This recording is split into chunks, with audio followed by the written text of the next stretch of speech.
Buat teman-teman yang baru memulai perjalanan bisnis Airbnb-nya, mungkin bertanya-tanya, selain menyewakan kamar nih, ada apa lagi yang sekiranya bisa dijadikan sumber pemasukan?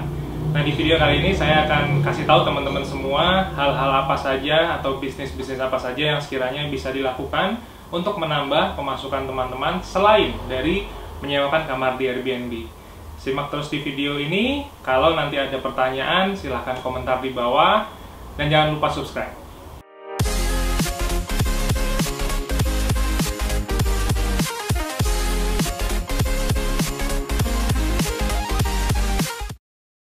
Halo, nama saya Dima. Terima kasih sekali sudah mampir ke channel saya. Saya adalah seorang wedding photographer dan seorang Airbnb host. Di beberapa video sebelumnya, saya sempat membahas tentang bagaimana cara host Airbnb menerima uang dan bagaimana sejarah saya memulai bisnis hospitality dari mulai yang kamar kecil 2 kamar hingga saat ini saya sudah punya 3 properti yang disewakan harian melalui platform Airbnb. Seperti yang sebelumnya saya ceritakan ke teman-teman semua, saya kepengen sharing hal-hal apa lagi yang sekiranya bisa dijadikan sumber pemasukan untuk teman-teman semua selain dari menyewakan kamar di Airbnb. Tentunya ini akan penuh kreativitas yang harus terus-menerus diolah. Karena pada prinsipnya Airbnb itu adalah platform untuk menyewakan kamar. Tapi ketika kita menjadi makin kreatif, maka kita akan paham bahwa sebenarnya banyak sekali bisnis turunannya yang berpotensi juga memberikan penghasilan kepada teman-teman semua sebagai seorang host. Saat ini, teman-teman melihat saya ada di sebuah kamar green namanya, di guest house saya yang ketiga namanya The Cendela. Kita berada di daerah Wijilan, Keraton Yogyakarta. Dan karena namanya green, memang ini adalah kamar yang didekor dengan nuansa hijau. Di luar saya masih punya 6 kamar lainnya, kamar pink, kamar red, kamar purple, kamar yellow, dan beberapa kamar lainnya. Nah, di guest house saya, karena kebetulan saya ada di daerah Yogyakarta yang menjadi sebuah tourism destination ya. Jadi, hal yang paling gampang yang bisa saya sewakan adalah satu, jelas kamar ya, karena saya menggunakan Airbnb. Yang kedua adalah tour. Nah, teman-teman yang berada di misalnya di Malang, misalnya di Padang, atau mungkin di Jakarta, di Semarang, pasti kota-kota teman-teman semua punya potensi-potensi wisata. Kalau di Jogja nih pada umumnya ya, baik itu tamu orang Indonesia maupun terlebih lagi tamu mancanegara, yang bicara itu sebenarnya sederhana. Gimana caranya ke Malioboro, ke Keraton, ke Taman Sari, ke Prambanan, ke Borobudur, atau mungkin ke pantai-pantai di daerah Wonosari. Jadi intinya banyak sekali hal-hal yang bisa dikerjakan. Jadi tour adalah lini bisnis saya kedua setelah saya menyewakan kamar. Tips dari saya untuk menyewakan tour adalah dengan jangan memarkup harga kalau memang teman-teman menggunakan vendor dari partner yang lain. Sekalipun markup harga itu boleh, cuman ada semacam bahasa universal nih teman-teman yang bisa saya share, bahwa traveler itu sebenarnya nggak suka ada markup harga. Bagi saya pribadi, saya beberapa kali keliling ke beberapa kota, beberapa negara. Rasanya membeli sebuah produk atau layanan dengan harga yang sama dari satu kantor ke kantor yang lainnya, itu adalah sebuah privilege. Tentu teman-teman sekali lagi boleh ya memarkup harga, cuman markup harga tidak ada di bisnis saya. Jadi saya menjalankan ini berdasarkan komisi. Seperti contohnya begini, saya punya tour untuk mengantarkan tamu ke Borobudur dan Prambanan dalam 1 hari. Saya punya partner di daerah Prawiro Taman. Jadi ada banyak tour operator di situ yang menyewakan layanan serupa, cuman saya punya partner yang sangat saya percaya. Dia itu menyewakan atau menjual tour layanan ke Borobudur dan Prambanan sehari itu murah loh. Kalau Borobudur mungkin dari harga sekitar 100 ribuan, jadi range-nya antara 100 ribu sampai mungkin 180 ribu. Jadi tamu tinggal duduk di depan teras rumah saya di cafe, terus nanti jam 4:45 pagi ya dijemput. Terus dia nanti ke Borobudur, nonton sunrise, 1 jam, 1,5 jam, habis itu nanti sarapan, habis itu masuk mobil lagi, lanjut lagi ke Prambanan, lalu pulang. Jadi, officially mereka itu jalan-jalan Kalau Borobudur dan Prambanan itu cuma 9 jam. Jadi sangat praktis, dan tour ini adalah salah satu best seller tour di Jogja yang saya kerjakan. Di situ saya tidak memakat harga. Jadi ketika tamu saya booking di sini atau tamu saya booking di tempat lain, harganya sama. Di tempat partner saya maksudnya. Saya hanya mematok namanya commission share. Jadi pada waktu saya dealing dengan teman saya, dengan partner saya bilang, ini mohon maaf banget nih, saya nggak pengen makan harga, jadi tolong lo kasih komisi. Komisinya kecil teman-teman. Saya hanya dapat range-nya antara 10-25%.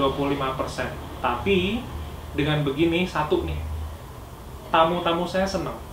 Jadi ternyata beli di saya sama beli di kantornya teman saya itu sama. Jadi saya nggak markup harga. Saya jujur sama mereka, saya nggak markup harga. Anda mau beli di sini sama, di tempat teman saya juga sama, karena teman saya kalau tamunya beli di tempat dia tahu itu teman saya, pasti langsung komisinya dikerjakan. Jadi teman saya ini sangat menjaga etika bisnisnya. Nah, dari harga 100 sampai 180 ribu seperti tadi saya bilang, kalau tour saya rata-rata dapat mungkin anggaplah 20% ya. Jadi satu orang itu saya bisa dapat share antara 10 sampai mungkin hampir 30 ribuan dari satu tamu. Cuma artinya, ketika saya menyewakan satu kamar di Cendela ini, di Airbnb itu publish rate-nya sekitar $29 atau sekitar 450 ribuan ya. Artinya, satu kamar diisi 2 orang, saya dapat uang jelas 450 ribu. Kemudian ada turnya, di mana saya menjual, artinya omsetnya kalau tadi anggap nih 180 ribu, saya dibeli turnya 2 orang, jadi 360. Dengan begini, kalau rata-rata satu orang saja saya dapat komisi 30 ribu, dengan 2 orang ini saya sudah dapat 60 ribu tanpa saya harus melakukan apapun. Karena seperti tadi saya bilang, karena saya partnership dengan teman, maka yang dilakukan teman saya sebenarnya adalah menyediakan jasa transportasi. Jadi tamu saya nih tinggal duduk di teras, nanti jam 4 pagi dijemput, sudah ada mobilnya, pakai mobil high-end. Jadi ini adalah tour sharing. Percaya atau tidak, tur kecil ini dengan angka komisi hanya 30 ribu satu orang, bahkan ada yang cuma dapat mungkin 10 ribu atau 15 ribu, ini benar-benar menstabilkan bisnis saya. Karena kalau saya bilang bahwa mungkin dari sewa kamar ya, saya dapatnya adalah sebuah gelondongan besar, karena $29 kalau misalnya tamu saya, anggaplah $30 ya, tamu saya nginep 4 malam, saya udah dapat $120. Very simple. Mereka tidur, paling di rumah saya juga paling cuma 5 jam, 6 jam, besok paginya sudah ke Keraton, besok paginya sudah ke Prambanan lagi, jadi officially mereka cuma sebentar. Tapi tiba-tiba dapat pemasukan. Ada tour sunrise Borobudur, ada kursus membatik, ada persewaan motor, ada persewaan mobil, jadi saya provide semuanya ke tamu-tamu saya. Nah, hal-hal seperti ini bisa dilakukan oleh teman-teman semua, tergantung teman-teman ada di kota apa dan potensi kotanya itu apa. Kalau misalnya kotanya bukan kota pariwisata, tapi kotanya adalah kota bekerja, misalnya seperti Jakarta, atau mungkin industrial seperti di daerah Kalimantan, maka saya pikir, menurut saya pribadi ya, yang bisa disewakan mungkin adalah motor, mungkin kemudian mobil, kalau memang tidak ada tourism distrik sama sekali ya.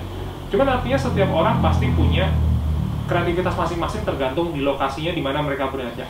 Yang jelas adalah makanan juga satu potensi yang bagus ya. Jadi teman-teman bisa memasak, atau bagi yang suka memasak ya, atau mungkin membeli dari satu catering atau partner lain, kemudian ditaruh di rumah teman-teman untuk kemudian dimintai komisinya.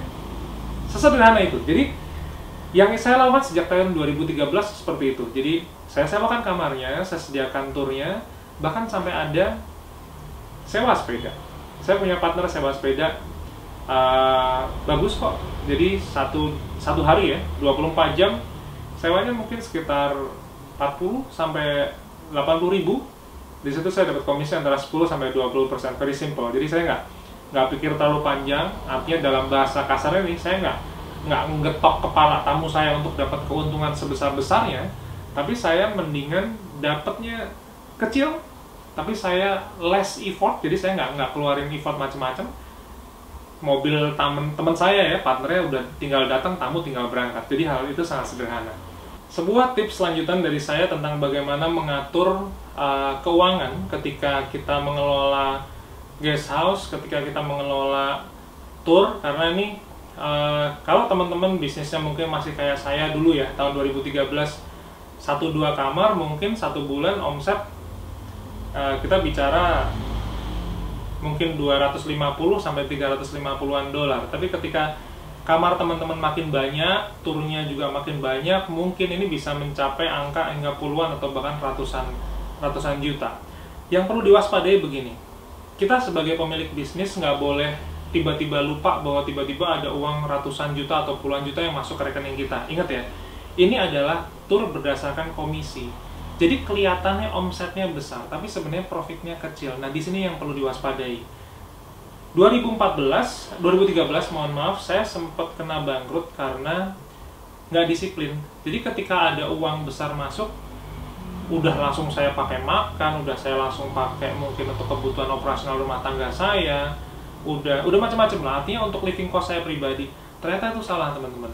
Yang paling benar adalah ketika kita punya uang, jadi misalnya nih teman-teman menjualkan tur 200.000, anggaplah komisinya adalah 20% sehingga 40.000. Maka yang perlu diingat-ingat, uang teman-teman sebenarnya ya cuma 40.000 tadi. Yang 160.000 itu bukan uang teman-teman. Nah, saya pribadi, saya menerapkan prinsip baik kepada asisten saya kebetulan istri saya sendiri, dan kemudian staf yang ada di bawah jajaran istri saya, bahwa setiap kali tamu membayar hari itu, maka hari itu juga harga pokok produksinya harus segera ditransfer.